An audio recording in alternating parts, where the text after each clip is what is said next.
सत श्री अकाल जी सारिਆਂ ਨੂੰ। मैं मनदीप कौर अज की जमात ਦੇ ਵਿੱਚ ਤੁਹਾਡਾ ਸਾਰਿਆਂ ਦਾ ਬਹੁਤ-ਬਹੁਤ ਸਵਾਗਤ ਕਰਦੀ ਹਾਂ। ਹਾਂਜੀ ਬੱਚਿਓ, ਸਵਾਗਤ ਜ਼ਿੰਦਗੀ ਦੇ ਤਹਿਤ ਸਾਡੀ ਜ਼ਿੰਦਗੀ ਨੂੰ ਵੀ ਇੱਕ ਨਵੀਂ ਸੇਧ ਤੇ ਨਵੀਂ ਦਿਸ਼ਾ ਮਿਲੀ ਹੈ। ਬੱਚਿਓ, ਇਸੇ ਸੇਧ ਦੇ ਨਾਲ ਤੁਸੀਂ ਪਿਛਲੀ ਜਮਾਤ ਦੇ ਵਿੱਚ ਸਿੱਖਿਆ ਸੀ ਨਾ ਕਿ ਅਸੀਂ ਆਪਣੇ ਗੁੱਸੇ ਤੇ ਕਿਸ ਤਰ੍ਹਾਂ ਕਾਬੂ ਪਾ ਸਕਦੇ ਹਾਂ। ਬੱਚਿਓ, ਆਸ ਕਰਦੀ ਹਾਂ ਤੁਸੀਂ ਆਪਣੇ ਗੁੱਸੇ ਤੇ ਕਾਬੂ ਪਾਉਣਾ ਸਿੱਖ ਰਹੇ ਹੋਵੋਗੇ ਅਤੇ ਕਿੰਨੇ ਬੱਚੇ ਸਿੱਖ ਵੀ ਚੁੱਕੇ ਹੋਣਗੇ। ਹਾਂਜੀ ਬੱਚਿਓ, ਚੰਗੀਆਂ ਆਦਤਾਂ ਸਿੱਖਦੇ ਹੋਏ ਨੈਤਿਕ ਕਦਰਾਂ ਕੀਮਤਾਂ ਵੱਲ ਕਦਮ ਵਧਾਉਂਦੇ ਹੋਏ ਅੱਜ ਅਸੀਂ ਸਿੱਖਾਂਗੇ ਸਾਡੇ ਤੋਂ ਵੱਡਿਆਂ ਦਾ ਸਤਿਕਾਰ ਕਰਨਾ। ਹਾਂਜੀ ਬੱਚਿਓ, ਸਾਨੂੰ ਆਪਣੇ ਤੋਂ ਵੱਡਿਆਂ ਦਾ, ਬਜ਼ੁਰਗਾਂ ਦਾ, ਪਰਿਵਾਰ ਦੇ ਹੋਰ ਮੈਂਬਰਾਂ ਦਾ, ਆਪਣੇ ਰਿਸ਼ਤੇਦਾਰਾਂ ਦਾ, ਸਾਕ ਸੰਬੰਧੀਆਂ ਦਾ ਸਤਿਕਾਰ ਕਰਨਾ ਚਾਹੀਦਾ ਹੈ।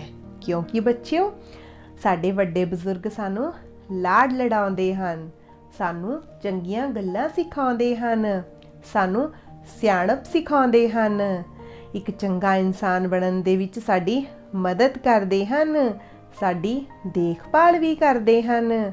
ਇਸੇ ਕਰਕੇ ਬੱਚਿਓ, ਸਾਨੂੰ ਆਪਣੇ ਤੋਂ ਵੱਡਿਆਂ ਦਾ ਸਤਿਕਾਰ ਕਰਨਾ ਚਾਹੀਦਾ ਹੈ, ਉਹਨਾਂ ਦਾ ਸਦਾ ਧੰਨਵਾਦ ਕਰਨਾ ਚਾਹੀਦਾ ਹੈ, ਉਹਨਾਂ ਦੀ ਗੱਲ ਨੂੰ ਬਹੁਤ ਹੀ ਧਿਆਨ ਨਾਲ ਸੁਣਨਾ ਚਾਹੀਦਾ ਹੈ। ਬਿਲਕੁਲ ਬੱਚਿਓ, ਕਿਉਂਕਿ ਵੱਡਿਆਂ ਦਾ ਸਤਿਕਾਰ ਕਰਨਾ ਸਾਡੀ ਜ਼ਿੰਦਗੀ ਦਾ ਬਹੁਤ ਹੀ ਮਹੱਤਵਪੂਰਨ ਗੁਣ ਹੁੰਦਾ ਹੈ। ਜੋ ਆਪਣੇ ਤੋਂ ਵੱਡਿਆਂ ਦਾ ਸਤਿਕਾਰ ਕਰਦਾ ਹੈ, ਬੱਚਿਓ ਤੁਸੀਂ ਜਾਣਦੇ ਹੋ ਨਾ ਸਾਰੇ ਉਸ ਬੱਚੇ ਨੂੰ ਕੀ ਕਹਿੰਦੇ ਹਨ ਕਿ ਕਿੰਨਾ ਸਿਆਣਾ ਬੱਚਾ ਹੈ, ਕਿੰਨੇ ਚੰਗੇ ਸੰਸਕਾਰ ਹਨ, ਮਾਤਾ ਪਿਤਾ ਨੇ ਕਿੰਨੀ ਵਧੀਆ ਸਿੱਖਿਆ ਦਿੱਤੀ ਹੈ। ਬਿਲਕੁਲ ਬੱਚਿਓ, ਇਸੇ ਕਰਕੇ ਤੁਸੀਂ ਬੀਬੇ ਬੱਚੇ ਕਹਾਉਂਦੇ ਹੋ ਜਦੋਂ ਵੱਡਿਆਂ ਦਾ ਸਤਿਕਾਰ ਕਰਦੇ ਹੋ। ਬੱਚਿਓ ਸੋਚ ਕੇ ਦੇਖੋ, ਜੇ ਤੁਸੀਂ ਆਪਣੇ ਵੱਡੇ ਬਜ਼ੁਰਗਾਂ ਦੇ ਨਾਲ ਗੁੱਸੇ ਨਾਲ ਲੜਾਈ ਕਰੋ, ਗੁੱਸੇ ਨਾਲ ਗੱਲਬਾਤ ਕਰੋ, ਫਿਰ ਸਾਰੇ ਕੀ ਕਹਿਣਗੇ ਕਿ ਇਸ ਬੱਚੇ ਨੂੰ ਤਾਂ ਅਕਲ ਹੀ ਨਹੀਂ ਹੈਗੀ, ਇਸ ਬੱਚੇ ਨੂੰ ਕਿਸੇ ਨੇ ਕੁਝ ਸਿਖਾਇਆ ਨਹੀਂ ਹੈ, ਇਹਨੂੰ ਆਪਣੇ ਵੱਡਿਆਂ ਦਾ ਸਤਿਕਾਰ ਕਰਨਾ ਨਹੀਂ ਆਉਂਦਾ, ਹੈ ਨਾ ਬੱਚਿਓ। ਸੋ ਇਸੇ ਕਰਕੇ ਬੱਚਿਓ, ਸਾਨੂੰ ਆਪਣੇ ਤੋਂ ਵੱਡਿਆਂ ਦਾ ਸਤਿਕਾਰ ਕਰਨਾ ਚਾਹੀਦਾ ਹੈ। ਬੱਚਿਓ, ਸਾਨੂੰ ਕਿੰਨੀਆਂ ਦੁਆਵਾਂ ਦਿੰਦੇ ਹਨ, ਉਹਨਾਂ ਦੀਆਂ ਦਿੱਤੀਆਂ ਦੁਆਵਾਂ ਸਾਨੂੰ ਜ਼ਿੰਦਗੀ ਦੇ ਵਿੱਚ ਅੱਗੇ ਵਧਣ ਦੇ ਵਿੱਚ ਮਦਦ ਕਰਦੀਆਂ ਹਨ। ਬੱਚਿਓ, ਸਾਡੇ ਵੱਡੇ ਬਜ਼ੁਰਗਾਂ ਦੇ ਵਿੱਚ ਕੌਣ-ਕੌਣ ਹੁੰਦਾ ਹੈ?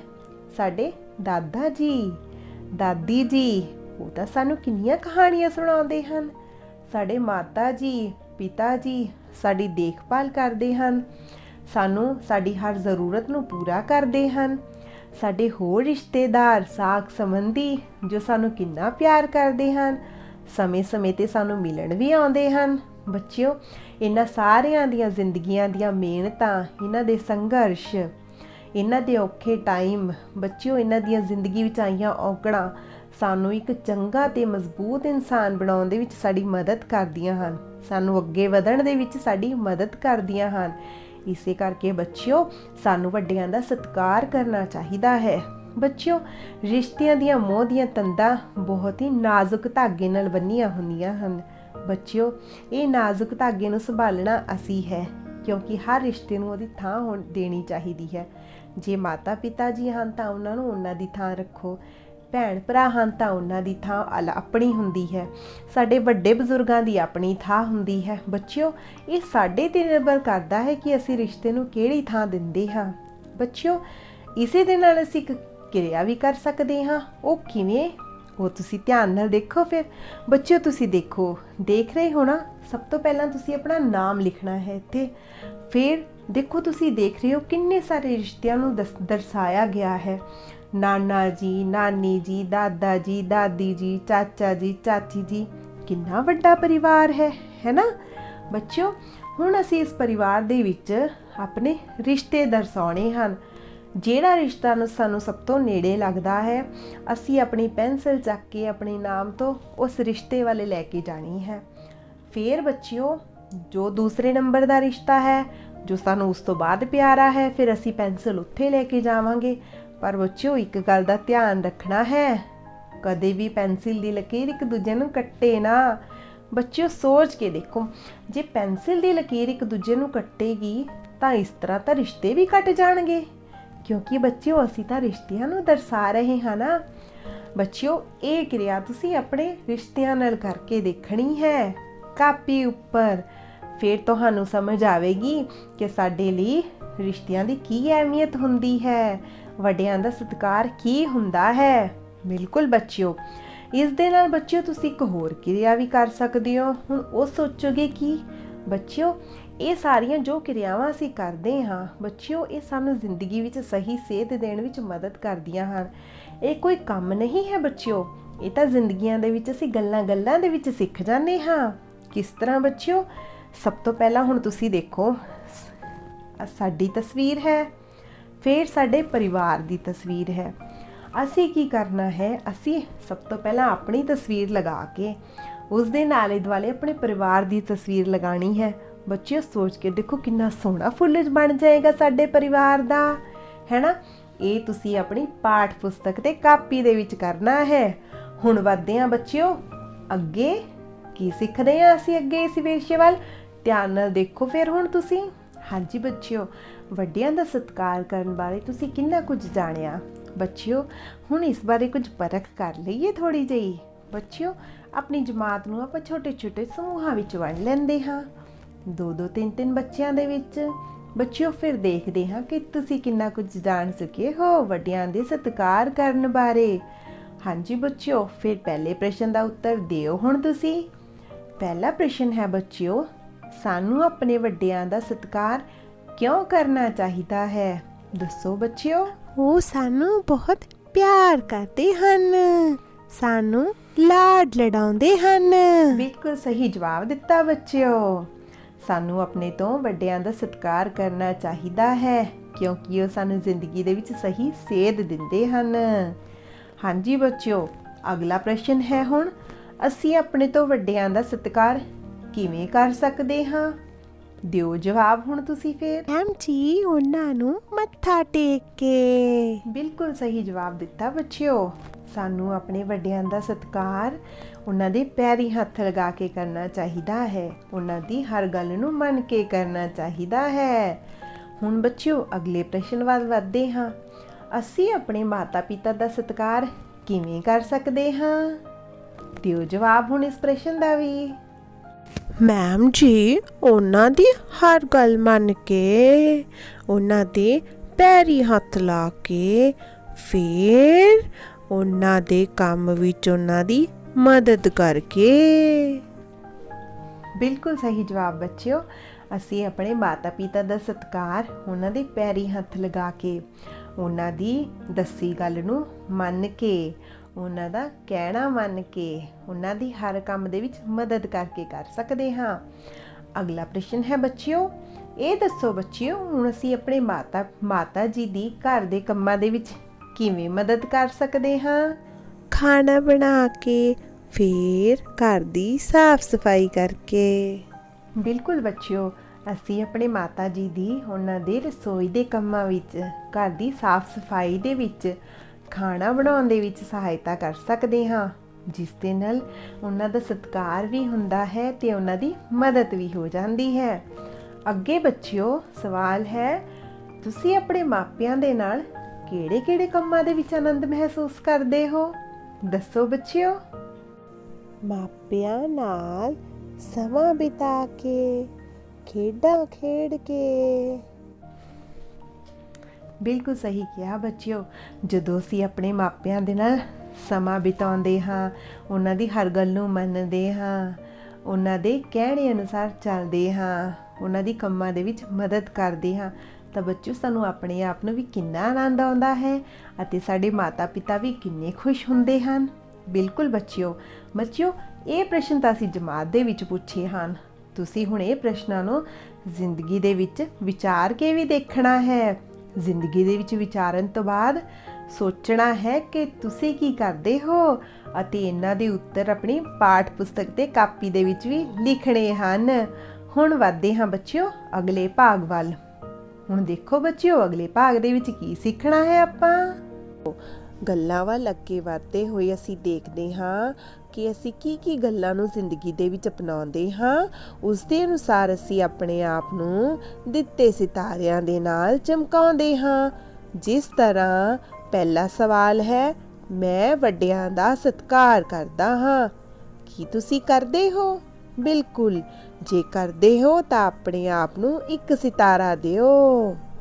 ਸਵਾਲ ਹੈ ਬੱਚਿਓ, ਮੈਂ ਘਰੇਲੂ ਕੰਮਾਂ ਵਿੱਚ ਆਪਣੇ ਪਰਿਵਾਰ ਦੀ ਮਦਦ ਕਰਦਾ ਹਾਂ। ਬਿਲਕੁਲ ਬੱਚਿਓ, ਫੇਰ ਸਾਡੇ ਕੋਲ ਇੱਕ ਹੋਰ ਸਿਤਾਰਾ ਜੁੜ ਗਿਆ। ਅਗਲਾ ਸਵਾਲ ਬੱਚਿਓ, ਜਦੋਂ ਵੀ ਮੇਰੇ ਮਾਤਾ ਜੀ ਮੇਰੇ ਲਈ ਖਾਣਾ ਬਣਾਉਂਦੇ ਹਨ ਤਾਂ ਮੈਂ ਉਹਨਾਂ ਦਾ ਧੰਨਵਾਦ ਕਰਦਾ ਹਾਂ। ਕੀ ਤੁਸੀਂ ਕਰਦੇ ਹੋ? ਬਿਲਕੁਲ, ਜਿਹੜੇ ਬੱਚੇ ਕਰਦੇ ਹਨ ਉਹ ਆਪਣੇ ਆਪ ਨੂੰ ਇੱਕ ਸਿਤਾਰਾ ਹੋਰ ਦੇਣਗੇ। ਅਗਲਾ ਸਵਾਲ ਬੱਚਿਓ, ਮੈਂ ਆਪਣੇ ਬਜ਼ੁਰਗਾਂ ਨਾਲ ਨਿਮਰਤਾ ਅਤੇ ਹਲੀਮੀ ਨਾਲ ਬੋਲਦਾ ਹਾਂ। ਬੱਚਿਓ, ਇਹ ਤਾਂ ਬਹੁਤ ਵੱਡਾ ਗੁਣ ਹੁੰਦਾ ਹੈ। ਅਸੀਂ ਆਪਣੇ ਆਪ ਨੂੰ ਇੱਕ ਸਿਤਾਰਾ ਹੋਰ ਦੇਵਾਂਗੇ। ਹੁਣ ਬੱਚਿਓ ਵਧਦੇ ਹਾਂ ਅਗਲੇ ਸਵਾਲ ਵੱਲ। ਮੈਂ ਆਪਣੇ ਵੱਡਿਆਂ ਦੀ ਗੱਲ ਧਿਆਨ ਨਾਲ ਸੁਣਦਾ ਹਾਂ। ਦੇਖੋ ਜੀ, ਇੱਕ ਹੋਰ ਸਿਤਾਰਾ ਜੁੜ ਗਿਆ ਫੇਰ। ਅਗਲਾ, ਮੈਂ ਆਪਣਾ ਘਰ ਸਾਫ਼ ਸੁਥਰਾ ਰੱਖਣ ਵਿੱਚ ਸਹਾਇਤਾ ਕਰਦਾ ਹਾਂ। ਬੱਚਿਓ, ਬਿਲਕੁਲ ਜਦੋਂ ਅਸੀਂ ਆਪਣੇ ਮਾਤਾ ਜੀ ਦੀ ਘਰ ਦੇ ਕੰਮਾਂ ਦੇ ਵਿੱਚ, ਘਰ ਨੂੰ ਸਾਫ਼ ਰੱਖਣ ਦੇ ਵਿੱਚ ਮਦਦ ਕਰਦੇ ਹਾਂ ਤਾਂ ਸਾਡੇ ਕੋਲ ਇੱਕ ਸਿਤਾਰਾ ਹੋਰ ਹੋ ਜਾਂਦਾ ਹੈ। ਅਗਲਾ ਹੈ ਬੱਚਿਓ, ਮੈਂ ਆਪਣੇ ਵੱਡਿਆਂ ਨੂੰ ਖਾਸ ਮੌਕਿਆਂ ਉੱਪਰ ਆਪਣੇ ਹੱਥੀਂ ਬਣਾਏ ਕਾਰਡ ਅਤੇ ਤੋਹਫੇ ਭੇਟ ਕਰਦਾ ਹਾਂ। ਬਿਲਕੁਲ ਬੱਚਿਓ, ਮੈਡਮ ਜੀ ਸਿਖਾਉਂਦੇ ਹਨ ਨਾ ਸਾਨੂੰ ਕਾਰਡ ਕਿਸ ਤਰ੍ਹਾਂ ਬਣਾਉਣਾ ਹੈ, ਤੇ ਸਾਡੇ ਕੋਲ ਇੱਕ ਹੋਰ ਸਿਤਾਰਾ ਆ ਗਿਆ ਹੁਣ। ਅਗਲਾ ਬੱਚਿਓ, ਮੈਂ ਆਪਣੇ ਵੱਡਿਆਂ ਨਾਲ ਗੱਲਬਾਤ ਦੌਰਾਨ ਧੰਨਵਾਦ ਸ਼ਬਦ ਦੀ ਵਰਤੋਂ ਕਰਦਾ ਹਾਂ। ਬਿਲਕੁਲ ਬੱਚਿਓ, ਜਦੋਂ ਸਾਡੇ ਵੱਡੇ ਸਾਡੀ ਹੈਲਪ ਕਰਦੇ ਹਨ, ਸਾਡੇ ਲਈ ਕਿੰਨਾ ਕੁਝ ਕਰਦੇ ਹਨ, ਤਾਂ ਅਸੀਂ ਉਹਨਾਂ ਦਾ ਧੰਨਵਾਦ ਕਰਦੇ ਹਾਂ ਨਾ। ਤਾਂ ਬੱਚਿਓ, ਇੱਕ ਸਿਤਾਰਾ ਹੋਰ ਆ ਜਾਂਦਾ ਹੈ ਸਾਡੇ ਕੋਲ ਫੇਰ। ਮੈਂ ਆਪਣੇ ਵੱਡਿਆਂ ਨਾਲ ਗੱਲਬਾਤ ਦੌਰਾਨ ਮਾਫ਼ ਕਰਨਾ ਸ਼ਬਦ ਦੀ ਵਰਤੋਂ ਕਰਦਾ ਹਾਂ। ਬਿਲਕੁਲ ਬੱਚਿਓ, ਜਦੋਂ ਕਿਸੇ ਤੋਂ ਕੋਈ ਗਲਤੀ ਹੋ ਜਾਂਦੀ ਹੈ ਜਾਂ ਫਿਰ ਸਾਡੇ ਤੋਂ ਗਲਤੀ ਹੋ ਜਾਂਦੀ ਹੈ ਤਾਂ ਸਾਡੇ ਵੱਡੇ ਸਾਨੂੰ ਮਾਫ਼ ਕਰ ਦਿੰਦੇ ਹਨ ਨਾ। ਇਸੇ ਲਈ ਬੱਚਿਓ, ਸਾਨੂੰ ਦੂਜਿਆਂ ਨੂੰ ਵੀ ਮਾਫ਼ ਕਰਨਾ ਚਾਹੀਦਾ ਹੈ। ਤਾਂ ਬੱਚਿਓ, ਇਸ ਦੇ ਨਾਲ ਹੀ ਸਾਨੂੰ ਇੱਕ ਹੋਰ ਸਿਤਾਰਾ ਮਿਲ ਜਾਂਦਾ ਹੈ। ਅਗਲਾ ਸਵਾਲ ਹੈ ਬੱਚਿਓ, ਮੈਂ ਆਪਣੇ ਵੱਡਿਆਂ ਨਾਲ ਗੱਲਬਾਤ ਦੌਰਾਨ ਕਿਰਪਾ ਕਰਕੇ ਸ਼ਬਦ ਦੀ ਵਰਤੋਂ ਕਰਦਾ ਹਾਂ। ਬਿਲਕੁਲ ਬੱਚਿਓ, ਜਦੋਂ ਅਸੀਂ ਕੋਈ ਵੀ ਕੰਮ ਲਈ ਕਿਸੇ ਨੂੰ ਬੇਨਤੀ ਕਰਨੀ ਹੈ ਤਾਂ ਅਸੀਂ ਕਿਰਪਾ ਕਰਕੇ ਸ਼ਬਦ ਦੀ ਵਰਤੋਂ ਕਰਦੇ ਹਾਂ ਤਾਂ ਸਾਡੇ ਚੰਗੇ ਸੁਭਾਅ ਬਾਰੇ ਸਾਰੇ ਜਾਣਦੇ ਹਨ। ਤਾਂ ਬੱਚਿਓ, ਸਾਨੂੰ ਫਿਰ ਕੀ ਦਿੰਦੇ ਹਨ? ਉਹ ਇੱਕ ਹੋਰ ਸਿਤਾਰਾ ਦੇ ਦਿੰਦੇ ਹਨ। ਅਗਲਾ ਬੱਚਿਓ, ਮੈਂ ਆਪਣੇ ਵੱਡਿਆਂ ਨਾਲ ਆਪਣੀਆਂ ਮੁਸ਼ਕਿਲਾਂ ਬਾਰੇ ਸਲਾਹ ਮਸ਼ਵਰਾ ਕਰਦਾ ਹਾਂ। ਬਿਲਕੁਲ ਬੱਚਿਓ, ਜਦੋਂ ਸਾਨੂੰ ਕੋਈ ਵੀ ਰਾਹ ਨਹੀਂ ਦਿਖਾਈ ਦਿੰਦਾ, ਅਸੀਂ ਹਮੇਸ਼ਾ ਆਪਣੇ ਮਾਤਾ ਜੀ ਕੋਲ, ਪਿਤਾ ਜੀ ਕੋਲ ਜਾਂਦੇ ਹਾਂ ਨਾ ਕਿ ਸਾਨੂੰ ਸਹੀ ਦੱਸੋ ਜੀ, ਅਸੀਂ ਕੀ ਕਰੀਏ, ਸਾਨੂੰ ਕੁਝ ਸਮਝ ਨਹੀਂ ਆਉਂਦਾ। ਬੱਚਿਓ, ਫਿਰ ਸਾਡੇ ਮਾਤਾ ਪਿਤਾ ਸਾਨੂੰ ਸਹੀ ਸਲਾਹ ਦਿੰਦੇ ਹਨ ਨਾ। ਤਾਂ ਬੱਚਿਓ, ਇਸੇ ਲਈ ਸਾਨੂੰ ਇੱਕ ਹੋਰ ਸਿਤਾਰਾ ਮਿਲ ਜਾਂਦਾ ਹੈ। ਅਗਲਾ ਹੈ ਬੱਚਿਓ, ਮੈਂ ਆਪਣੇ ਵੱਡਿਆਂ ਨਾਲ ਸਮਾਂ ਬਤੀਤ ਕਰਦਾ ਹਾਂ। ਬਿਲਕੁਲ ਬੱਚਿਓ, ਜਦੋਂ ਅਸੀਂ ਆਪਣੇ ਮਾਤਾ ਪਿਤਾ ਦੀ ਘਰ ਦੇ ਕੰਮ ਦੇ ਵਿੱਚ ਮਦਦ ਕਰਦੇ ਹਾਂ, ਉਹਨਾਂ ਦੀ ਗੱਲ ਨੂੰ ਸੁਣਦੇ ਹਾਂ, ਉਹਨਾਂ ਨੂੰ ਸਮਾਂ ਦਿੰਦੇ ਹਾਂ, ਤਾਂ ਬੱਚਿਓ ਅਸੀਂ ਉਹਨਾਂ ਨਾਲ ਸਮਾਂ ਹੀ ਤਾਂ ਬਿਤਾਉਂਦੇ ਹਾਂ। ਤਾਂ ਬੱਚਿਓ, ਇਸ ਦੇ ਨਾਲ ਹੀ ਸਾਨੂੰ ਹੋਰ ਸਿਤਾਰਾ ਮਿਲ ਜਾਂਦਾ ਹੈ। ਬੱਚਿਓ, ਮੈਂ ਆਪਣੇ ਬਜ਼ੁਰਗਾਂ ਦੀ ਸਿਹਤ ਦਾ ਹਾਲ ਚਾਲ ਪੁੱਛਦਾ ਰਹਿੰਦਾ ਹਾਂ। ਬਿਲਕੁਲ ਬੱਚਿਓ, ਜਦੋਂ ਸਾਡੇ ਦਾਦਾ ਜੀ, ਦਾਦੀ ਜੀ, ਮਾਤਾ ਜੀ, ਪਿਤਾ ਜੀ ਕੋਈ ਬਿਮਾਰ ਹੋ ਜਾਂਦੇ ਹਨ ਤਾਂ ਸਾਨੂੰ ਹੁੰਦਾ ਹੈ ਨਾ ਕਿ ਉਹ ਜਲਦੀ ਜਲਦੀ ਠੀਕ ਹੋ ਜਾਣ, ਤੇ ਅਸੀਂ ਉਹਨਾਂ ਦਾ ਹਾਲ ਚਾਲ ਪੁੱਛਦੇ ਰਹਿੰਦੇ ਹਾਂ। ਤਾਂ ਬੱਚਿਓ, ਇਹ ਚੰਗੀ ਆਦਤ ਦੇ ਨਾਲ ਫਿਰ ਸਾਨੂੰ ਇੱਕ ਹੋਰ ਸਿਤਾਰਾ ਜੁੜ ਜਾਂਦਾ ਹੈ। ਅਗਲਾ ਸਵਾਲ ਹੈ ਬੱਚਿਓ, ਮੈਂ ਆਪਣੇ ਵੱਡਿਆਂ ਨਾਲ ਸਿਹਤ ਅਤੇ ਸਾਫ਼ ਸਫਾਈ ਬਾਰੇ ਜਾਣਕਾਰੀ ਸਾਂਝੀ ਕਰਦਾ ਹਾਂ। ਬਿਲਕੁਲ ਬੱਚਿਓ, ਜੀ ਦੁਆਰਾ ਦੱਸੀ ਗਈ ਸਿਹਤ ਸੰਬੰਧੀ ਜਾਣਕਾਰੀ ਨੂੰ ਮੈਂ ਆਪਣੇ ਪਰਿਵਾਰ, ਆਪਣੇ ਬਜ਼ੁਰਗਾਂ ਨਾਲ ਸਾਂਝੀ ਕਰਦਾ ਹਾਂ ਤੇ ਇੱਕ ਹੋਰ ਸਿਤਾਰਾ ਹਾਸਿਲ ਕਰ ਲੈਂਦਾ ਹਾਂ। ਸਵਾਲ ਹੈ ਬੱਚਿਓ, ਮੈਂ ਆਪਣੇ ਵੱਡਿਆਂ ਨਾਲ ਵਾਤਾਵਰਣ ਬਾਰੇ ਵਿਚਾਰ ਵਟਾਂਦਰਾ ਕਰਦਾ ਹਾਂ। ਬਿਲਕੁਲ ਬੱਚਿਓ, ਅੱਜ-ਕੱਲ ਤਾਂ ਮੁਹਿੰਮ ਵੀ ਚੱਲ ਰਹੀ ਹੈ ਨਾ, ਵਾਤਾਵਰਨ ਨੂੰ ਬਚਾਓ। ਸੋ ਬੱਚਿਓ, ਇਸ ਦੇ ਲਈ ਸਾਨੂੰ ਵੱਧ ਤੋਂ ਵੱਧ ਰੁੱਖ ਵੀ ਲਗਾਉਣੇ ਚਾਹੀਦੇ ਹਨ। ਇਹੀ ਗੱਲਾਂ ਬਾਤਾਂ ਅਸੀਂ ਆਪਣੇ ਘਰ ਪਰਿਵਾਰ ਵਿੱਚ ਵੀ ਸਾਂਝੀਆਂ ਕਰਦੇ ਹਾਂ। ਆਪਣੇ ਘਰ ਵਿੱਚ ਵੀ ਵੱਧ ਤੋਂ ਵੱਧ ਰੁੱਖ ਲਗਾਉਂਦੇ ਹਾਂ। ਫਿਰ ਅਸੀਂ ਇੱਕ ਹੋਰ ਸਿਤਾਰਾ ਹਾਸਿਲ ਕਰ ਲੈਂਦੇ ਹਾਂ। ਹਾਂਜੀ ਬੱਚਿਓ, ਚੰਗੀਆਂ ਗੱਲਾਂ ਸਿੱਖਦੇ ਹੋਏ, ਚੰਗੇ ਨੁਕਤੇ ਅਪਣਾਉਂਦੇ ਹੋਏ ਤੁਸੀਂ ਕਿੰਨੇ ਸਿਤਾਰੇ ਹਾਸਿਲ ਕਰ ਲਏ ਹਨ। ਬੱਚਿਓ, ਕੀ ਤੁਸੀਂ ਇਹਨਾਂ ਸਿਤਾਰਿਆਂ ਦੇ ਵਿੱਚ ਵਾਧਾ ਕਰਨਾ ਚਾਹੁੰਦੇ ਹੋ? ਬਿਲਕੁਲ, ਜੇ ਇਹਨਾਂ ਸਿਤਾਰਿਆਂ ਵਿੱਚ ਵਾਧਾ ਕਰਨਾ ਚਾਹੁੰਦੇ ਹੋ ਫਿਰ ਤੁਸੀਂ ਆਪਣੇ ਵੱਡੇ ਬਜ਼ੁਰਗਾਂ ਦੇ ਨਾਲ ਸਮਾਂ ਬਿਤਾਓ, ਉਹਨਾਂ ਤੋਂ ਉਹਨਾਂ ਦੇ ਸੰਘਰਸ਼ਾਂ ਦੀਆਂ ਕਹਾਣੀਆਂ ਸੁਣੋ, ਔਕੜ ਸਮੇਂ ਦੀਆਂ ਉਹਨਾਂ ਦੁਆਰਾ ਕੀਤੇ ਗਏ ਹੱਲ ਸੁਣੋ, ਉਹਨਾਂ ਦੇ ਬਚਪਨ ਦੀਆਂ ਗੱਲਾਂ ਕਹਾਣੀਆਂ ਸੁਣੋ। ਬੱਚਿਓ, ਇਹੀ ਕਹਾਣੀਆਂ ਸਾਨੂੰ ਜ਼ਿੰਦਗੀ ਦੇ ਵਿੱਚ ਵੀ ਮਦਦ ਕਰਨਗੀਆਂ ਤੇ ਸਾਡੇ ਵੱਡੇ ਬਜ਼ੁਰਗ ਵੀ ਸਾਡੇ ਤੋਂ ਖੁਸ਼ ਹੋਣਗੇ ਤੇ ਅਸੀਂ ਹੋਰ ਵੀ ਸਿਤਾਰੇ ਹਾਸਿਲ ਕਰਾਂਗੇ। ਹਾਂਜੀ ਬੱਚਿਓ, ਹੁਣ ਵਧਦੇ ਹਾਂ ਅਗਲੇ ਭਾਗ ਵੱਲ। ਅਗਲੇ ਭਾਗ ਵਿੱਚ ਅਸੀਂ ਆਪਣੇ ਬਜ਼ੁਰਗਾਂ, ਵੱਡਿਆਂ ਦੇ ਸਤਿਕਾਰ ਨਾਲ ਸੰਬੰਧਿਤ ਕੁਝ ਹੋਰ ਰੋਚਕ ਕਿਰਿਆਵਾਂ ਕਰਦੇ ਹਾਂ ਬੱਚਿਓ, ਜਿਸ ਵਿੱਚ ਪਹਿਲੀ ਕਿਰਿਆ ਹੈ ਬੱਚਿਓ, ਤੁਸੀਂ ਆਪਣੇ ਬਜ਼ੁਰਗਾਂ ਦਾ ਸਤਿਕਾਰ ਕਰਨ ਲਈ ਕਿਹੜੇ ਯਤਨ ਕਰੋਗੇ? ਬੱਚਿਓ, ਇਸ ਬਾਰੇ ਅਸੀਂ ਪਾਠ ਦੇ ਵਿੱਚ ਕਿੰਨਾ ਕੁਝ ਸਿੱਖ ਚੁੱਕੇ ਹਾਂ ਤੇ ਅਸੀਂ ਹੁਣ ਇਹਨਾਂ ਯਤਨਾਂ ਨੂੰ ਜ਼ਿੰਦਗੀ ਦੇ ਵਿੱਚ ਅਪਣਾਵਾਂਗੇ ਤਾਂ ਸਾਨੂੰ ਸਮਝ ਆਵੇਗੀ ਕਿ ਅਸੀਂ ਆਪਣੇ ਵੱਡੇ ਬਜ਼ੁਰਗਾਂ ਲਈ ਕੀ ਕੁਝ ਕਰ ਸਕਦੇ ਹਾਂ, ਉਹਨਾਂ ਦੇ ਸਤਿਕਾਰ ਦੇ ਲਈ ਕਿਹੜੇ-ਕਿਹੜੇ ਯਤਨ ਕਰ ਸਕਦੇ ਹਾਂ। ਉਹਨਾਂ ਨੂੰ ਮੱਥਾ ਟੇਕਣਾ, ਉਹਨਾਂ ਦੀ ਹਰ ਗੱਲ ਨੂੰ ਮੰਨਣਾ, ਉਹਨਾਂ ਦੇ ਕਹੇ ਅਨੁਸਾਰ ਕੰਮ ਕਰਨੇ, ਉਹਨਾਂ ਦੀ ਹਰ ਕੰਮ ਦੇ ਵਿੱਚ ਮਦਦ ਕਰਨਾ। ਬੱਚਿਓ, ਕਿੰਨਾ ਕੁਝ ਹੁੰਦਾ ਹੈ ਕਰਨ ਵਾਸਤੇ, ਜੋ ਅਸੀਂ ਆਪਣੇ ਵੱਡਿਆਂ ਲਈ ਕਰਦੇ ਹਾਂ ਤਾਂ ਉਹ ਖੁਸ਼ ਹੋ ਜਾਂਦੇ ਹਨ।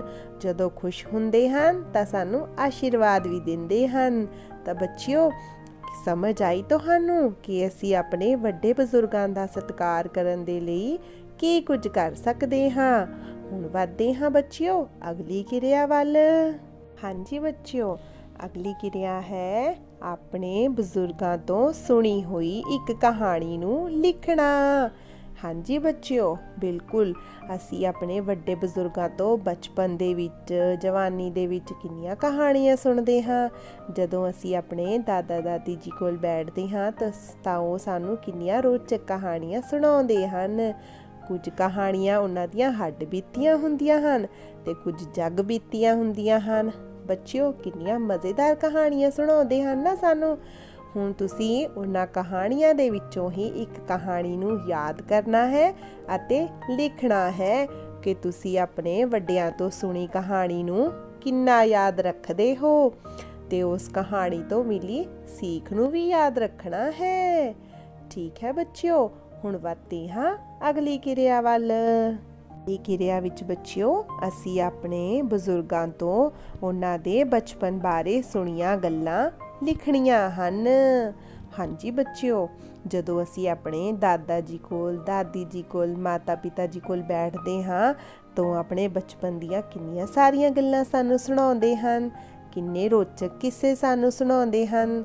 ਤਾਂ ਬੱਚਿਓ, ਸਾਨੂੰ ਵੀ ਲੱਗਦਾ ਹੈ ਨਾ ਕਿ ਜਿਵੇਂ ਇੱਦਾਂ ਦੀ ਕੋਈ ਘਟਨਾ ਸਾਡੇ ਨਾਲ ਹੋਈ ਹੋਵੇ। ਕਿੰਨੀਆਂ ਖੱਟੀਆਂ ਮਿੱਠੀਆਂ ਯਾਦਾਂ ਹੁੰਦੀਆਂ ਹਨ ਉਹਨਾਂ ਦੀਆਂ, ਤੇ ਜਦੋਂ ਅਸੀਂ ਉਹਨਾਂ ਦੀਆਂ ਗੱਲਾਂ ਨੂੰ ਧਿਆਨ ਨਾਲ ਸੁਣਦੇ ਹਾਂ ਤਾਂ ਉਹ ਵੀ ਕਿੰਨੇ ਖੁਸ਼ ਹੋ ਜਾਂਦੇ ਹਨ ਤੇ ਸਾਨੂੰ ਕਿੰਨਾ ਪਿਆਰ ਕਰਦੇ ਹਨ। ਬੱਚਿਓ, ਅਸੀਂ ਉਹਨਾਂ ਦੇ ਬਚਪਨ ਦੀਆਂ ਸੁਣੀਆਂ ਕਹਾਣੀਆਂ ਨੂੰ ਧਿਆਨ ਨਾਲ ਸੁਣਨਾ ਹੈ, ਉਸ ਨੂੰ ਯਾਦ ਰੱਖਣਾ ਹੈ ਤਾਂ ਜੋ ਸਾਡੇ ਵੱਡੇ ਬਜ਼ੁਰਗ ਵੀ ਖੁਸ਼ ਹੋਣ ਕਿ ਉਹਨਾਂ ਦੇ ਬੱਚੇ, ਭਾਵ ਅਸੀਂ ਉਹਨਾਂ ਨੂੰ ਕਿੰਨਾ ਪਿਆਰ ਕਰਦੇ ਹਾਂ ਤੇ ਉਹਨਾਂ ਦੀ ਕਿੰਨੀ ਇੱਜ਼ਤ ਕਰਦੇ ਹਾਂ, ਕਿੰਨਾ ਸਤਿਕਾਰ ਕਰਦੇ ਹਾਂ। ਠੀਕ ਹੈ ਬੱਚਿਓ, ਇਹਨਾਂ ਸਾਰੀਆਂ ਕਿਰਿਆਵਾਂ ਨੂੰ ਤੁਸੀਂ ਆਪਣੀ ਜ਼ਿੰਦਗੀ ਦੇ ਵਿੱਚ ਵੀ ਅਪਣਾਉਣਾ ਹੈ। ਹੁਣ ਵਧਦੇ ਹਾਂ ਬੱਚਿਓ ਅਗਲੀ ਇੱਕ ਹੋਰ ਰੋਚਕ ਕਿਰਿਆ ਵੱਲ। ਹਾਂਜੀ ਬੱਚਿਓ, ਅਗਲੀ ਕਿਰਿਆ ਤਾਂ ਬਹੁਤ ਹੀ ਜ਼ਿਆਦਾ ਰੋਚਕ ਹੈ, ਬਹੁਤ ਹੀ ਮਜ਼ੇਦਾਰ ਹੈ ਤੇ ਤੁਹਾਨੂੰ ਸਾਰਿਆਂ ਨੂੰ ਬਹੁਤ ਹੀ ਪਸੰਦ ਆਵੇਗੀ। ਅਗਲੀ ਕਿਰਿਆ ਵਿੱਚ ਅਸੀਂ ਕਰਨਾ ਹੈ ਬੱਚਿਓ ਆਪਣੇ ਵੱਡਿਆਂ ਦਾ ਧੰਨਵਾਦ ਕਰਨ ਦੇ ਲਈ ਆਪਣੇ ਹੱਥੀਂ ਸੋਹਣਾ ਜਿਹਾ ਕਾਰਡ ਬਣਾਉਣਾ ਹੈ। ਹਾਂਜੀ ਬੱਚਿਓ, ਸਾਡੇ ਵੱਡੇ ਬਜ਼ੁਰਗ ਸਾਡੇ ਲਈ ਕਿੰਨਾ ਕੁਝ ਕਰਦੇ ਹਨ। ਸਾਨੂੰ ਕਹਾਣੀਆਂ ਸੁਣਾਉਂਦੇ ਹਨ, ਸਾਨੂੰ ਲਾਡ ਲੜਾਉਂਦੇ ਹਨ, ਸਾਡੀ ਹਰ ਕੰਮ ਦੇ ਵਿੱਚ ਮਦਦ ਕਰਦੇ ਹਨ, ਸਾਨੂੰ ਸਹੀ ਸਲਾਹ ਦਿੰਦੇ ਹਨ, ਸਾਨੂੰ ਸਮਝਦਾਰ ਬਣਾਉਂਦੇ ਹਨ। ਬੱਚਿਓ, ਉਹਨਾਂ ਦੀਆਂ ਕਿੰਨੀਆਂ ਸਾਰੀਆਂ ਦੁਆਵਾਂ ਸਾਨੂੰ ਅੱਗੇ ਵਧਣ ਦੇ ਵਿੱਚ ਮਦਦ ਕਰਦੀਆਂ ਹਨ। ਬੱਚਿਓ, ਜਦੋਂ ਸਾਡੇ ਵੱਡੇ ਬਜ਼ੁਰਗ ਸਾਡੇ ਲਈ ਇੰਨਾ ਕੁਝ ਕਰਦੇ ਹਨ ਤਾਂ ਸਾਡਾ ਵੀ ਫਰਜ਼ ਬਣਦਾ ਹੈ ਕਿ ਅਸੀਂ ਉਹਨਾਂ ਦਾ ਧੰਨਵਾਦ ਕਰੀਏ। ਤਾਂ ਬੱਚਿਓ, ਧੰਨਵਾਦ ਤਾਂ ਕੁਝ ਅਨੋਖੇ ਅੰਦਾਜ਼ ਦੇ ਵਿੱਚ ਹੋਣਾ ਚਾਹੀਦਾ ਹੈ। ਇਸ ਦੇ ਲਈ ਬੱਚਿਓ, ਅਸੀਂ ਇੱਕ ਸੋਹਣਾ ਜਿਹਾ ਪਿਆਰਾ ਜਿਹਾ ਕਾਰਡ ਬਣਾ ਕੇ ਵੀ ਉਹਨਾਂ ਨੂੰ ਭੇਟ ਕਰ ਸਕਦੇ ਹਾਂ। ਸਾਡੇ ਹੱਥੀਂ ਬਣਾਇਆ ਕਾਰਡ ਦੇਖ ਕੇ ਸਾਡੇ ਵੱਡੇ ਬਜ਼ੁਰਗ ਕਿੰਨੇ ਖੁਸ਼ ਹੋ ਜਾਣਗੇ ਤੇ ਬੱਚਿਓ, ਉਹਨਾਂ ਦੇ ਚਿਹਰੇ ਤੇ ਕਿੰਨੀ ਸੋਹਣੀ ਮੁਸਕਾਨ ਆ ਜਾਵੇਗੀ, ਜਿਸ ਨਾਲ ਬੱਚਿਓ ਸਾਨੂੰ ਵੀ ਖੁਸ਼ੀ ਹੋਵੇਗੀ ਨਾ ਕਿ ਅਸੀਂ ਉਹਨਾਂ ਦਾ ਧੰਨਵਾਦ ਕੀਤਾ। ਬੱਚਿਓ, ਇਸੇ ਤਰ੍ਹਾਂ ਅਸੀਂ ਆਪਣੇ ਵੱਡਿਆਂ ਦਾ, ਬਜ਼ੁਰਗਾਂ ਦਾ ਸਤਿਕਾਰ ਕਰ ਸਕਦੇ ਹਾਂ। ਬੱਚਿਓ, ਇਹਨਾਂ ਸਾਰੀਆਂ ਗੱਲਾਂ ਨੂੰ ਅਸੀਂ ਆਪਣੇ ਜੀਵਨ ਵਿੱਚ ਅਪਣਾ ਕੇ ਜ਼ਿੰਦਗੀ ਵਿੱਚ ਖੁਸ਼ੀਆਂ ਦੇ ਹੋਰ ਵੀ ਰੰਗ ਭਰ ਸਕਦੇ ਹਾਂ, ਜਿਸ ਦੇ ਨਾਲ ਬੱਚਿਓ ਸਾਡੇ ਪਰਿਵਾਰ ਦੇ ਵਿੱਚ, ਬੱਚਿਆਂ ਵਿੱਚ, ਵੱਡੇ ਬਜ਼ੁਰਗਾਂ ਦੇ ਵਿੱਚ ਤੇ ਪਰਿਵਾਰ ਦੇ ਹਰ ਮੈਂਬਰ ਦੇ ਵਿੱਚ ਆਪਸੀ ਪਿਆਰ, ਤਾਲਮੇਲ ਵੱਧ ਜਾਵੇਗਾ ਤੇ ਸਾਰੇ ਵੱਡਿਆਂ ਦਾ ਸਤਿਕਾਰ ਕਰਨਾ ਵੀ ਸਿੱਖਣਗੇ ਅਤੇ ਛੋਟਿਆਂ ਦੇ ਨਾਲ ਪਿਆਰ ਕਰਨਾ ਵੀ ਸਿੱਖਣਗੇ। ਬੱਚਿਓ, ਛੋਟੀਆਂ-ਛੋਟੀਆਂ ਗੱਲਾਂ ਵੱਲ ਧਿਆਨ ਦਿੰਦੇ ਹੋਏ, ਛੋਟੀਆਂ-ਛੋਟੀਆਂ ਗੱਲਾਂ ਨੂੰ ਜ਼ਿੰਦਗੀ ਦੇ ਵਿੱਚ ਅਪਣਾਉਂਦੇ ਹੋਏ ਅਤੇ ਛੋਟੀਆਂ-ਛੋਟੀਆਂ ਕੋਸ਼ਿਸ਼ਾਂ ਕਰਦੇ ਹੋਏ ਅਸੀਂ ਜ਼ਿੰਦਗੀ ਦੇ ਵਿੱਚ ਕਿੰਨਾ ਕੁਝ ਹਾਸਿਲ ਕਰ ਲੈਂਦੇ ਹਾਂ। ਬੱਚਿਓ, ਤੁਸੀਂ ਵੀ ਇਹਨਾਂ ਸਾਰੀਆਂ ਗੱਲਾਂ ਨੂੰ ਆਪਣੀ ਜ਼ਿੰਦਗੀ ਦੇ ਵਿੱਚ ਅਪਣਾਉਂਦੇ ਹੋਏ ਵੱਡਿਆਂ ਦੇ ਸਤਿਕਾਰ ਵੱਲ ਪੂਰਾ ਧਿਆਨ ਦੇਣਾ ਹੈ ਅਤੇ ਵੱਡਿਆਂ ਦਾ ਸਤਿਕਾਰ ਕਰਨ ਲਈ ਹਰ ਸੰਭਵ ਯਤਨ ਕਰਨੇ ਹਨ। ਬੱਚਿਓ, ਜਦੋਂ ਅਸੀਂ ਆਪਣੇ ਵੱਡਿਆਂ ਦਾ ਸਤਿਕਾਰ ਕਰਦੇ ਹਾਂ, ਜ਼ਿੰਦਗੀ ਦੇ ਵਿੱਚ ਹਮੇਸ਼ਾ ਤਰੱਕੀ ਹਾਸਲ ਕਰਦੇ ਹਾਂ। ਬੱਚਿਓ, ਵੱਡਿਆਂ ਦਾ ਸਤਿਕਾਰ ਕਰਨਾ ਅਸੀਂ ਆਪਣੇ ਪਰਿਵਾਰ ਦੇ ਵਿੱਚੋਂ, ਆਪਣੇ ਆਂਢ ਗੁਆਂਢ ਦੇ ਵਿੱਚੋਂ, ਆਪਣੇ ਸਮਾਜ ਦੇ ਵਿੱਚੋਂ, ਸਕੂਲ ਦੇ ਵਿੱਚੋਂ ਕਿੰਨੀਆਂ ਥਾਵਾਂ ਤੋਂ ਸਿੱਖਦੇ ਹਾਂ। ਬੱਚਿਓ, ਵੱਡਿਆਂ ਦਾ ਸਤਿਕਾਰ ਸਿਰਫ ਇਹੀ ਨਹੀਂ ਕਿ ਅਸੀਂ ਆਪਣੇ ਪਰਿਵਾਰ ਦੇ ਵੱਡੇ ਬਜ਼ੁਰਗ ਮੈਂਬਰਾਂ ਦਾ ਸਤਿਕਾਰ ਕਰਦੇ ਹਾਂ। ਵੱਡਿਆਂ ਦਾ ਸਤਿਕਾਰ ਹੁੰਦਾ ਹੈ ਭਾਵੇਂ ਸਾਡੇ ਆਂਢ ਗੁਆਂਢ ਦੇ ਵਿੱਚ ਵੀ ਵੱਡੇ ਬਜ਼ੁਰਗ ਹਨ, ਮਾਤਾ ਪਿਤਾ ਦੇ ਬਰਾਬਰ ਸਾਥੀ ਹਨ ਜਾਂ ਫਿਰ ਅਧਿਆਪਕ ਸਾਹਿਬਾਨ ਹਨ, ਸਮਾਜ ਵਿੱਚ ਵਿਚਰਨ ਵਾਲੇ ਹੋਰ ਲੋਕ ਹਨ ਜੋ ਸਾਡੇ ਤੋਂ ਵੱਡੇ ਹਨ, ਜਿਨ੍ਹਾਂ ਤੋਂ ਅਸੀਂ ਕਿੰਨਾ ਕੁਝ ਸਿੱਖਦੇ ਹਾਂ, ਜੋ ਸਾਨੂੰ ਚੰਗੀਆਂ ਗੱਲਾਂ ਸਿਖਾਉਂਦੇ ਹਨ, ਜ਼ਿੰਦਗੀ ਦੇ ਵਿੱਚ ਅੱਗੇ ਵਧਣ ਲਈ ਹਮੇਸ਼ਾ ਸਾਡੀ ਸਹਾਇਤਾ ਕਰਦੇ ਹਨ। ਬੱਚਿਓ, ਉਹਨਾਂ ਸਾਰਿਆਂ ਦਾ ਹੀ ਸਾਨੂੰ ਹਮੇਸ਼ਾ ਸਤਿਕਾਰ ਕਰਨਾ ਚਾਹੀਦਾ ਹੈ। ਇਸ ਦੇ ਲਈ ਬੱਚਿਓ, ਜਿਸ ਤਰ੍ਹਾਂ ਅਸੀਂ ਕਿੰਨੀਆਂ ਕਿਰਿਆਵਾਂ ਵੀ ਕੀਤੀਆਂ ਹਨ, ਇਸੇ ਤਰ੍ਹਾਂ ਅਸੀਂ ਉਹਨਾਂ ਨੂੰ ਕੁਝ ਪਿਆਰ ਭਰੇ ਸ਼ਬਦ ਵੀ ਕਾਰਡ ਦੇ ਉੱਤੇ ਲਿਖ ਕੇ ਦੇ ਸਕਦੇ ਹਾਂ, ਸੋਹਣੇ ਸੋਹਣੇ ਕਾਰਡ ਬਣਾ ਕੇ ਵੀ ਦੇ ਸਕਦੇ ਹਾਂ। ਕਦੇ ਦੀਵਾਲੀ ਮੌਕੇ, ਦੁਸ਼ਹਿਰੇ ਮੌਕੇ, ਤਿਉਹਾਰਾਂ ਦੇ ਮੌਕੇ ਤੇ ਛੋਟੇ-ਛੋਟੇ ਤੋਹਫੇ ਦੇ ਸਕਦੇ ਹਾਂ।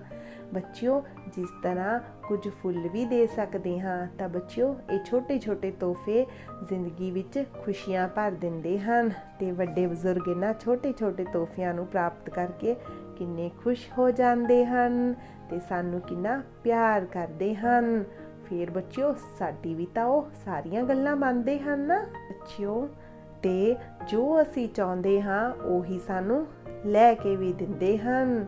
ਜਿਸ ਤਰ੍ਹਾਂ ਅਸੀਂ ਕਹਿ ਦਿੰਦੇ ਹਾਂ ਨਵੀਆਂ ਕਾਪੀਆਂ ਲੈਣ ਵਾਸਤੇ, ਨਵੇਂ ਕੱਪੜੇ ਲੈਣ ਵਾਸਤੇ, ਨਵੇਂ ਤੋਹਫੇ ਲੈਣ ਵਾਸਤੇ। ਬੱਚਿਓ, ਤੁਸੀਂ ਦੇਖਦੇ ਹੋ ਨਾ ਸਾਡੇ ਵੱਡੇ ਬਜ਼ੁਰਗ ਮਿੰਟ ਨਹੀਂ ਲਗਾਉਂਦੇ ਤੇ ਸਾਨੂੰ ਨਵੀਆਂ ਚੀਜ਼ਾਂ ਖਰੀਦ ਕੇ ਦੇ ਦਿੰਦੇ ਹਨ।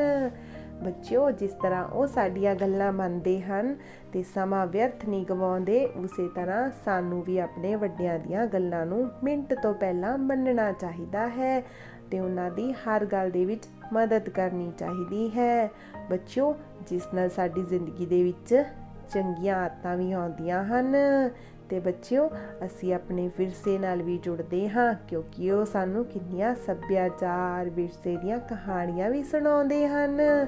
ਬੱਚਿਓ ਹੁਣ ਤੁਸੀਂ ਸਾਰਿਆਂ ਨੇ ਇਹਨਾਂ ਸਾਰੀਆਂ ਗੱਲਾਂ ਨੂੰ ਜ਼ਿੰਦਗੀ ਦੇ ਵਿੱਚ ਅਪਣਾਉਂਦੇ ਹੋਏ ਵੱਡਿਆਂ ਦਾ ਸਤਿਕਾਰ ਕਰਨਾ ਹੈ ਅਤੇ ਪੂਰੇ ਪਾਠ ਨੂੰ ਚੰਗੀ ਤਰ੍ਹਾਂ ਪੜ੍ਹਨਾ ਹੈ ਤੇ ਜ਼ਿੰਦਗੀ ਦੇ ਵਿੱਚ ਇਹਨਾਂ ਸਾਰੀਆਂ ਗੱਲਾਂ ਨੂੰ ਧਾਰਨ ਵੀ ਕਰਨਾ ਹੈ। ਹਾਂਜੀ ਬੱਚਿਓ, ਇੱਕ ਹੋਰ ਜ਼ਰੂਰੀ ਗੱਲ, ਜਦੋਂ ਵੀ ਤੁਸੀਂ ਆਪਣੇ ਵੱਡੇ ਬਜ਼ੁਰਗਾਂ ਕੋਲ ਬੈਠਦੇ ਹੋ, ਉਹਨਾਂ ਨਾਲ ਸਮਾਂ ਬਿਤਾਉਂਦੇ ਹੋ ਤਾਂ ਉਹਨਾਂ ਤੋਂ ਆਪਣੇ ਸੱਭਿਆਚਾਰ, ਆਪਣੇ ਵਿਰਸੇ ਬਾਰੇ ਵੀ ਜ਼ਰੂਰ ਜਾਣੋ ਬੱਚਿਓ, ਕਿਉਂਕਿ ਸਾਨੂੰ ਆਪਣੇ ਵਿਰਸੇ ਬਾਰੇ ਵੀ ਪਤਾ ਹੋਣਾ ਚਾਹੀਦਾ ਹੈ। ਤੇ ਸਾਡੇ ਵੱਡੇ ਬਜ਼ੁਰਗਾਂ ਤੋਂ ਬਿਨਾਂ ਹੋਰ ਕੌਣ ਹੈ ਜੋ ਸਾਨੂੰ ਆਪਣੇ ਵਿਰਸੇ ਬਾਰੇ ਇਸ ਤੋਂ ਵਧੀਆ ਜਾਣਕਾਰੀ ਦੇ ਸਕਦਾ ਹੈ। ਬਿਲਕੁਲ ਬੱਚਿਓ, ਇਹ ਸਾਡੇ ਵੱਡੇ ਬਜ਼ੁਰਗ ਹੀ ਹੁੰਦੇ ਹਨ ਜੋ ਸਾਨੂੰ ਆਪਣੇ ਵਿਰਸੇ ਬਾਰੇ, ਆਪਣੇ ਸੱਭਿਆਚਾਰ ਬਾਰੇ, ਰੀਤੀ ਰਿਵਾਜਾਂ ਬਾਰੇ ਕਿੰਨੀਆਂ ਜਾਣਕਾਰੀਆਂ ਦਿੰਦੇ ਹਨ, ਕਿੰਨਾ ਗਿਆਨ ਦਿੰਦੇ ਹਨ। ਬੱਚਿਓ ਜੇਕਰ ਆਪਣੇ ਵੱਡੇ ਬਜ਼ੁਰਗਾਂ ਦੀ ਗੱਲ ਲਈਏ ਤਾਂ ਸਾਡੇ ਸਭ ਤੋਂ ਪਹਿਲੇ ਅਧਿਆਪਕ ਸਾਡੇ ਵੱਡੇ ਬਜ਼ੁਰਗ ਹੀ ਹੁੰਦੇ ਹਨ, ਸਾਡੇ ਮਾਤਾ ਜੀ, ਪਿਤਾ ਜੀ, ਦਾਦਾ ਜੀ, ਦਾਦੀ ਜੀ। ਬੱਚਿਓ ਤੇ ਸਾਡੇ ਸਭ ਤੋਂ ਪਹਿਲੇ ਅਧਿਆਪਕ ਸਾਨੂੰ ਕਿੰਨਾ ਪਿਆਰ ਕਰਦੇ ਹਨ। ਉਸ ਤੋਂ ਬਾਅਦ ਸਕੂਲ ਜਾਂਦੇ ਹਾਂ ਤਾਂ ਸਕੂਲ ਦੇ ਅਧਿਆਪਕ ਮਿਲਦੇ ਹਨ। ਸੋ ਬੱਚਿਓ, ਨੈਤਿਕ ਕਦਰਾਂ ਕੀਮਤਾਂ ਦੇ ਵਿੱਚ ਵੱਡਿਆਂ ਦਾ ਸਤਿਕਾਰ ਕਰਨਾ ਸਭ ਤੋਂ ਅਹਿਮ ਅਤੇ ਮਹੱਤਵਪੂਰਨ ਗੁਣ ਹੁੰਦਾ ਹੈ, ਜਿਸ ਨੂੰ ਅਸੀਂ ਜ਼ਿੰਦਗੀ ਦੇ ਵਿੱਚ ਅਪਣਾਉਣਾ ਹੈ। ਬੱਚਿਓ ਇਹਨਾਂ ਸਾਰੀਆਂ ਗੱਲਾਂ ਤੇ ਅਮਲ ਕਰਨਾ ਹੈ, ਕਿਉਂਕਿ ਬੱਚਿਓ ਜ਼ਿੰਦਗੀ ਦੇ ਵਿੱਚ ਅਸੀਂ ਚਾਹੇ ਕਿਸੇ ਵੀ ਅਹੁਦੇ ਤੇ ਪਹੁੰਚ ਜਾਈਏ, ਕਿਸੇ ਵੀ ਨੌਕਰੀ ਦੇ ਵਿੱਚ ਹੋਈਏ, ਚਾਹੇ ਕੋਈ ਆਪਣਾ ਕੰਮਕਾਰ ਕਰਦੇ ਹੋਈਏ, ਬੱਚਿਓ ਜੇ ਅਸੀਂ ਇਸ ਗੁਣ ਨੂੰ ਜ਼ਿੰਦਗੀ ਦੇ ਵਿੱਚ ਅਪਣਾਉਂਦੇ ਹਾਂ ਤਾਂ ਸੋਚ ਕੇ ਦੇਖੋ, ਸਾਰੇ ਲੋਕ ਵੀ ਸਮਾਜ ਦੇ ਵਿੱਚ ਸਾਡਾ ਮਾਨ ਸਨਮਾਨ ਕਰਦੇ ਹਨ। ਪਰ ਬੱਚਿਓ ਜੇਕਰ ਅਸੀਂ ਵੱਡਿਆਂ ਦਾ ਨਿਰਾਦਰ ਕਰਦੇ ਹਾਂ ਤਾਂ ਸਾਨੂੰ ਵੀ ਸਮਾਜ ਦੇ ਵਿੱਚ ਅਪਮਾਨ ਦਾ ਸਾਹਮਣਾ ਕਰਨਾ ਪੈਂਦਾ ਹੈ। ਤਾਂ ਬੱਚਿਓ ਤੁਸੀਂ ਇਸ ਗੁਣ ਨੂੰ ਜ਼ਿੰਦਗੀ ਦੇ ਵਿੱਚ ਧਾਰਨ ਕਰਦੇ ਹੋਏ ਅੱਗੇ ਵਧਦੇ ਰਹਿਣਾ ਹੈ, ਇਸ ਨੂੰ ਕਦੇ ਵੀ ਅਣਗੌਲੇ ਨਹੀਂ ਕਰਨਾ। ਤਾਂ ਬੱਚਿਓ ਸਾਰੀਆਂ ਗੱਲਾਂ ਨੂੰ ਜਾਣਦੇ ਹੋਏ, ਸਾਰੀਆਂ ਗੱਲਾਂ ਨੂੰ ਜ਼ਿੰਦਗੀ 'ਚ ਸਿੱਖਦੇ ਹੋਏ, ਅਪਣਾਉਂਦੇ ਹੋਏ ਅਸੀਂ ਹੁਣ ਇਸ ਪਾਠ ਦੇ ਅੰਤਿਮ ਪੜਾਅ ਵੱਲ ਵਧਦੇ ਹਾਂ। ਤੇ ਪਾਠ ਦੇ ਅੰਤਿਮ ਪੜਾਅ ਦੇ ਵਿੱਚ ਕੀ ਆਉਂਦਾ ਹੈ? ਬਿਲਕੁਲ ਬੱਚਿਓ, ਹੁਣ ਪਾਠ ਦੇ ਅੰਤਿਮ ਪੜਾਅ ਦੇ ਵਿੱਚ ਆਉਂਦਾ ਹੈ ਸਾਡਾ ਘਰ ਦਾ ਕੰਮ। ਤਾਂ ਬੱਚਿਓ ਸਾਡੇ ਘਰ ਦੇ ਕੰਮ ਵਿੱਚ ਅਸੀਂ ਕੀ ਕਰਨਾ ਹੈ, ਸੁਣੋ ਧਿਆਨ ਨਾਲ ਫਿਰ। ਹਾਂਜੀ ਬੱਚਿਓ, ਹੁਣ ਤੁਹਾਡਾ ਘਰ ਦਾ ਕੰਮ ਹੀ ਹੈ ਤੁਸੀਂ ਆਪਣੇ ਵੱਡੇ ਬਜ਼ੁਰਗਾਂ ਦਾ ਸਤਿਕਾਰ ਕਰਨ ਲਈ ਕੀ ਯਤਨ ਕਰ ਸਕਦੇ ਹੋ। ਇਹਨਾਂ ਯਤਨਾਂ ਨੂੰ ਜ਼ਿੰਦਗੀ ਦੇ ਵਿੱਚ ਅਪਣਾਉਣਾ ਵੀ ਹੈ ਅਤੇ ਆਪਣੀ ਕਾਪੀ ਦੇ ਵਿੱਚ ਲਿਖਣਾ ਵੀ ਹੈ। ਦੂਸਰਾ ਕੰਮ ਹੈ ਬੱਚਿਓ, ਤੁਸੀਂ ਆਪਣੇ ਵੱਡੇ ਬਜ਼ੁਰਗਾਂ ਤੋਂ ਜੋ ਵੀ ਕਹਾਣੀਆਂ ਸੁਣੀਆਂ ਹਨ ਉਹਨਾਂ ਦੇ ਵਿੱਚੋਂ ਇੱਕ ਕਹਾਣੀ ਨੂੰ ਕਾਪੀ ਤੇ ਲਿਖਣਾ ਹੈ ਤੇ ਦੇਖਣਾ ਹੈ ਕਿ ਤੁਹਾਨੂੰ ਕਹਾਣੀ ਕਿੰਨੀ ਯਾਦ ਹੈ। ਤੀਸਰਾ ਸਵਾਲ ਹੈ ਔਰ ਤੀਸਰਾ ਕੰਮ ਹੈ ਤੁਹਾਡੇ ਵਾਸਤੇ ਬੱਚਿਓ, ਆਪਣੇ ਵੱਡੇ ਬਜ਼ੁਰਗਾਂ ਦੀਆਂ ਬਚਪਨ ਦੀਆਂ ਸੁਣੀਆਂ ਕਹਾਣੀਆਂ, ਬੱਚਿਓ ਉਹਨਾਂ ਵਿੱਚੋਂ ਇੱਕ ਕਹਾਣੀ ਨੂੰ ਕਾਪੀ ਤੇ ਲਿਖੋ ਤੇ ਦੇਖੋ ਤੁਸੀਂ ਆਪਣੇ ਵੱਡੇ ਬਜ਼ੁਰਗਾਂ ਬਾਰੇ ਕਿੰਨਾ ਕੁਝ ਯਾਦ ਰੱਖਦੇ ਹੋ ਤੇ ਉਹਨਾਂ ਨੂੰ ਕਿੰਨੀ ਅਹਿਮੀਅਤ ਦਿੰਦੇ ਹੋ। ਅਗਲਾ ਕੰਮ ਹੈ ਬੱਚਿਓ, ਆਪਣੇ ਵੱਡੇ ਪਿਆਰੇ ਬਜ਼ੁਰਗਾਂ ਵਾਸਤੇ ਸਤਿਕਾਰ ਕਰਨ ਦੇ ਲਈ ਇੱਕ ਸੋਹਣਾ ਜਿਹਾ ਕਾਰਡ ਬਣਾ ਕੇ, ਪਿਆਰਾ ਜਿਹਾ ਕਾਰਡ ਬਣਾ ਕੇ ਉਹਨਾਂ ਨੂੰ ਜ਼ਰੂਰ ਦੇਣਾ ਹੈ। ਬਿਲਕੁਲ ਬੱਚਿਓ, ਅਤੇ ਵੱਡਿਆਂ ਦਾ ਸਤਿਕਾਰ ਕਰਨ ਲਈ ਹਮੇਸ਼ਾ ਤਿਆਰ ਰਹਿਣਾ ਹੈ, ਕਿਉਂਕਿ ਬੱਚਿਓ ਸਾਡੇ ਵੱਡੇ ਬਜ਼ੁਰਗ ਸਾਨੂੰ ਲਾਡ ਲਡਾਉਂਦੇ ਹਨ, ਸਾਨੂੰ ਜ਼ਿੰਦਗੀ ਵਿੱਚ ਅੱਗੇ ਵਧਣ ਦੇ ਵਿੱਚ ਸਾਡੀ ਮਦਦ ਕਰਦੇ ਹਨ। ਹਾਂਜੀ ਬੱਚਿਓ, ਅਗਲੀ ਵਾਰ ਅਗਲੀ ਜਮਾਤ ਦੇ ਵਿੱਚ ਅਸੀਂ ਫੇਰ ਨਵਾਂ ਕੁਝ ਸਿੱਖਣ ਲਈ ਮਿਲਾਂਗੇ। ਤਦ ਤੱਕ ਲਈ ਆਪਣੀ ਅਧਿਆਪਕਾ ਮਨਦੀਪ ਕੌਰ ਨੂੰ ਦਿਓ ਇਜਾਜ਼ਤ। ਧੰਨਵਾਦ ਬੱਚਿਓ।